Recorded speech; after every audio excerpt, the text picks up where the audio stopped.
Okay, welcome back to the Garden of Gethsemane, where Jesus and the 11 had journeyed after the Last Supper.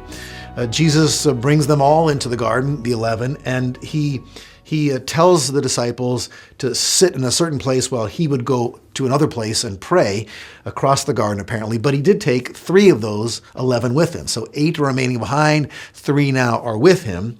And this is where we left off last time. In verse number 38, he says to the 3, Peter, James, and John, "My soul is deeply grieved to the point of death. Remain here and keep watch with me."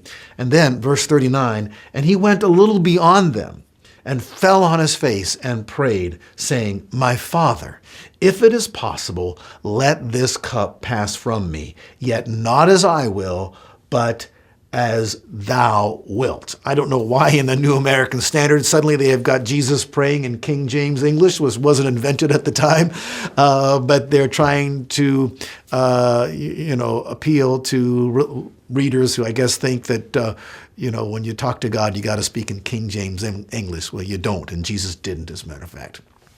In any case, that's not important. The important part is to see Jesus' great agony as he prayed. And he's left Peter and James and John just a short distance from him. I don't know why he separated the disciples like that, 8 and 3, and then him, they're not so far off from the 3.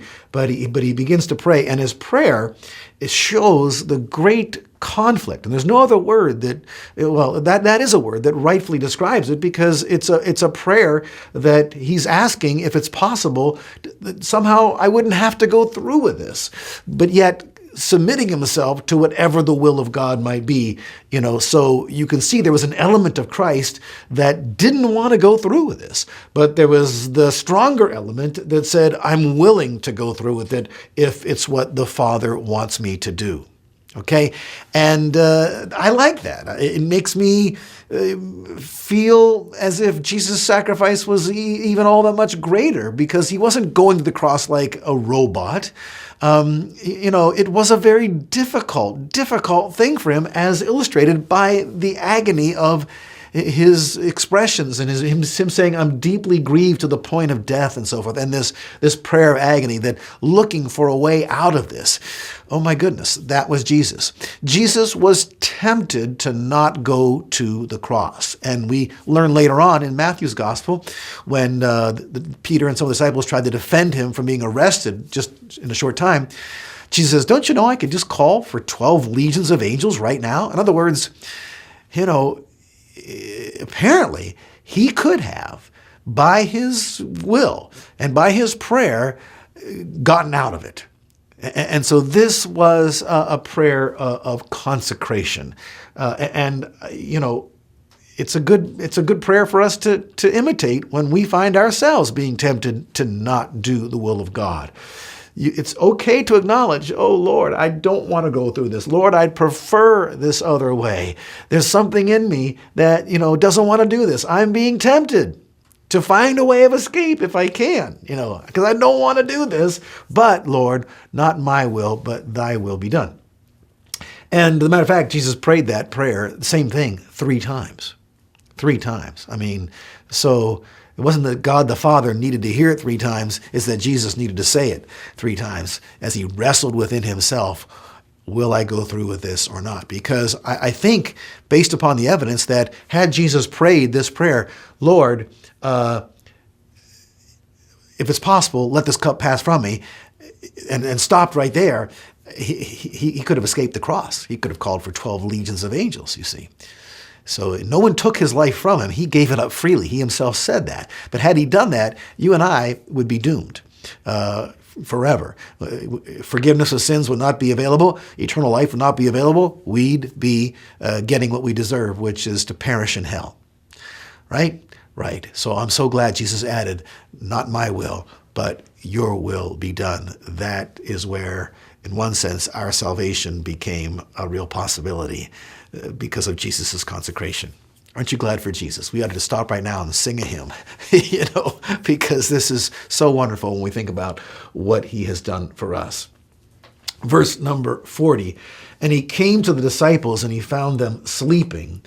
And now this must have been I'm assuming, to the three, because he then addresses some words to Peter. Again, we don't know how close they were, the two groups from one another, but he says to Peter, "So you men could not keep watch for me for 1 hour?" What was Jesus expecting him to do? Well, goodness, I'm at the moment of crisis. You're my closest friends. You're all the guys who said you would never abandon me, you would never fall away. You can't even stay awake for me. Keep watching and praying that you may not enter into temptation. The spirit is willing, but the flesh is weak. And don't we all know that? We have great intentions within us. I suspect that all 11 of those guys were intending to stay awake, but, drowsiness got the upper hand and they fell asleep. And it also shows us it's, quite late at night. We're not sure if it's the next day yet, but it's quite late at night and to the point where they can sleep on the ground. So they're pretty well exhausted. Well, I think one small lesson we can learn from this is a lot of times we're with people or we know people who are facing situations and they're in such a crisis. We don't know what to say. We just realize our words are inadequate. In fact, if we even speak, it almost just seems cheap and trite. They're going through this tremendous time of difficulty, when they lose a loved one or something really terrible happens, and you go to them and you just don't know what to say because, what can you say? We can say we're praying for you, we love you, we're with you, but probably more important than that is just to be with those people. People just to say, I'm here and I'm staying here and I'm with you. And just, you don't have to even say any words at all, just being with those people. And it's nice too when you're going through a crisis to have somebody who just says, I'm just here. You don't have to talk. I'm just here. And that's all that Jesus was looking for. And unfortunately, he didn't get it. Okay?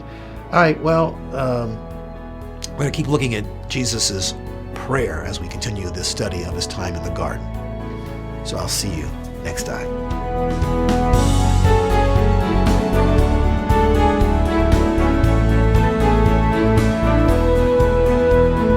HeavenWord 7 is made possible by the financial support of viewers like you. Thank you.